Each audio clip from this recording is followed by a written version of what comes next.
الشيطان الرجيم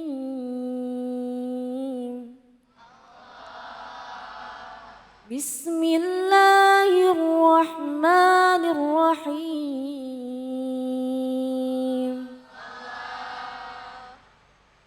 ولتجدنهم أحرص الناس على حياة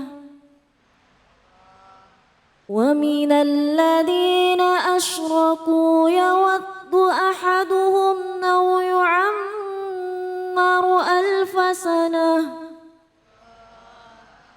وما هو بمزحزحه من العذاب أن يعمر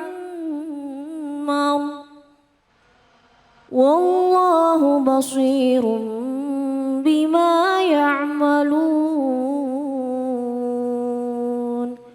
صدق الله العظيم. قال الله تعالى في كتابه الكريم أعوذ بالله من الشيطان الرجيم بسم الله الرحمن الرحيم ولا تجدنهم dan sungguh benar-benar akan mendapati siapa engkau wahai Muhammad pada mereka orang-orang Yahudi ahrasan nasi pada paling tamaknya manusia ala hayatin atas kehidupan dunia wa minal ladzina dan lebih tamak dari orang-orang asyraku yang telah musyrik siapa alladzina yawaddu menginginkan siapa ahaduhum tiap orang mereka lau yu'ammaru hendaknya diberikan umur siapa ahad alfa sanatin akan 1000 tahun wa ma huwa dan tidaklah bermula umur panjang itu bimuzahzihihi dengan sebab penyingkiran ahad minal azabi dari siksa au yu'ammaru hendaknya diberikan umur panjang siapa ahad wallahu dan bermula Allah itu basirun zat yang maha melihat bima dengan apa-apa ya'maluna yang mengerjakan siapa mereka Shadaqallahul azim. Masya Allah, terima kasih kepada qori kita Nurul Amalia dan juga Indah yang sudah melantunkan ayat suci Al-Quran dengan sangat indah. Surah Al-Baqarah ayat 96 yang tafsirnya juga akan segera dijelaskan oleh Ustadz Asrorun Ni'am. Kira-kira apa yang bisa kita pelajari Ustadz dan bagaimana kita menyikapinya untuk kehidupan kita sekarang ini. Silakan Guru. Terima kasih Ustadz Ilbram. Bismillahirrahmanirrahim. Assalamualaikum warahmatullahi wabarakatuh. Waalaikumsalam warahmatullahi wabarakatuh. Bismillahirrahmanirrahim. Alhamdulillahirabbil alamin. Wal aqibatu lil muttaqin wala udwana illa 'alal zalimin. Wassalatu wassalamu ala asyrafil anbiya'i wal mursalin wa ala alihi wa ashabi ajmain. Rabbi syrah li sadri wa yassir li amri wahlul 'uqdatam min lisani yafqahu qawli wa ba'du. Santriwan santriwati pesantren As-Siddiqiyah Jakarta dan pemirsa Cahaya Hati Ainus rahimakumullah. Baru saja kita dengarkan lantunan ayat suci Al-Quran surah Al-Baqarah ayat 96. Apa kandungannya? Wala tajidannahum ahrasan nasi ala hayah. Ada sifat al-hirsu ala dunia. Tamak terhadap dunia. Yang seringkali menggelincirkan kita dari kehidupan dunia dan akhirat kita. Tamak, apa itu tamak? Kalau di bahasa pesantren, toma itu hurufnya ada 3, to, mim, sama ain. To-nya bolong, mimnya bolong, ain bolong. Dia berharap tetapi dia kecelik dari harapannya. Kosong semua. Karena apa? Karena dia berharap pada sesuatu yang pada hakikatnya bukan tujuan kehidupan. Suatu contoh, kita berharap dapat juara 1 pada saat kita antri untuk masuk ke kamar mandi. Kita udah antri panjang.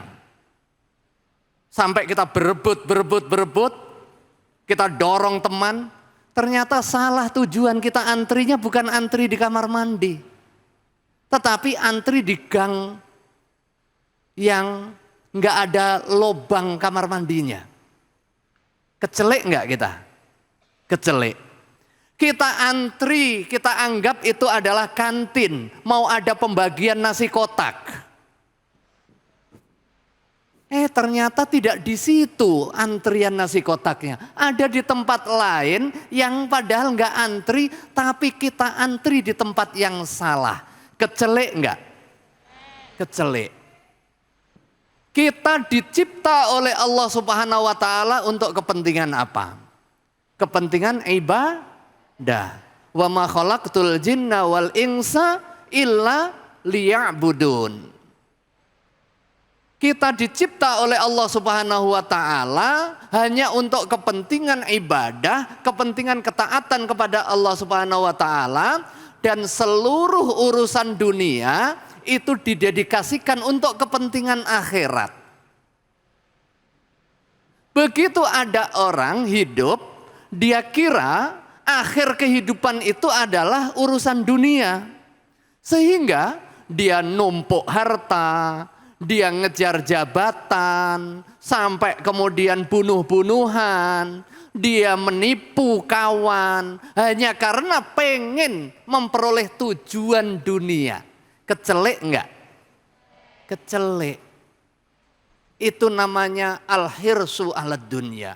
Kita boleh rakus, kita boleh tamak, tetapi rakus akhirat, tamak akhirat. Makanya ini nyambung sama Fiti tadi, Ustadz Ibram. Kalau Fiti tadi orang antri kemudian nggak kebagian nasi kotak marah-marah, bisa jadi dia masuk kategori orang yang kecelek tadi. Dikira rezeki itu hanya nasi kotak itu. Begitu dia nggak dapat, kemudian dia marah dan ngumpat kepada sesama.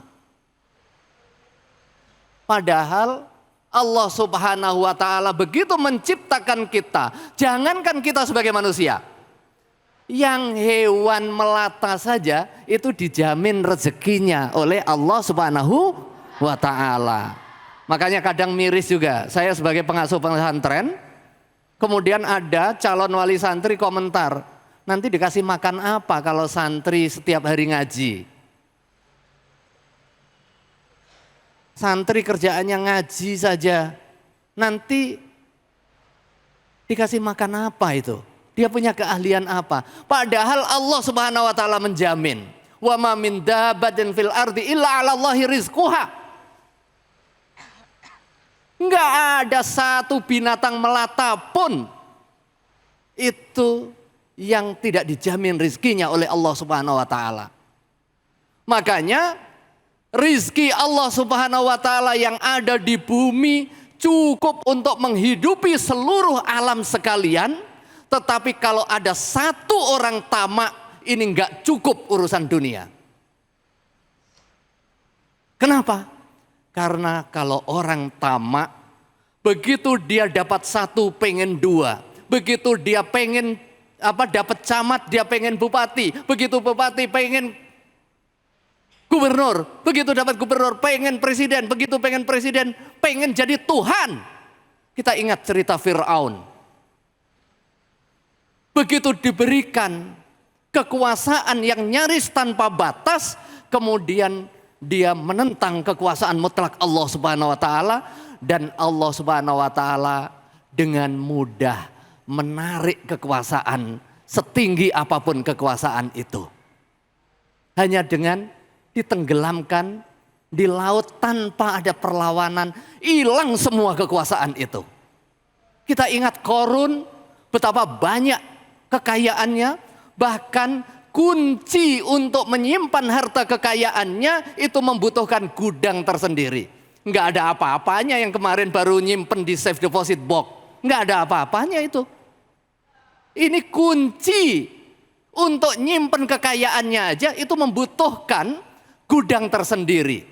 Itu pun dengan sekejap diambil oleh Allah Subhanahu wa Ta'ala. Itu karena orang tamak, dia tidak sadar bahwa kehidupan di akhirat adalah tujuan. Begitu terpisah infisalur ruh anil jasad, itu akan memulai kehidupan baru. Bukan habis kehidupan. Apalagi kemudian ayat ini berikutnya, di samping pesan soal ketamakan, pesan soal usia. Nah begitu tamak mengharapkan dia hidup 1000 tahun. Padahal manfaat dan juga maslahatnya orang bukan sekedar panjang usia. Tetapi sejauh mana dia mendatangkan manfaat untuk sesama. Khairukum man tala umruhu wa hasuna amaluhu. Sebaik-baik kalian adalah yang panjang usia dan baik budi pekertinya.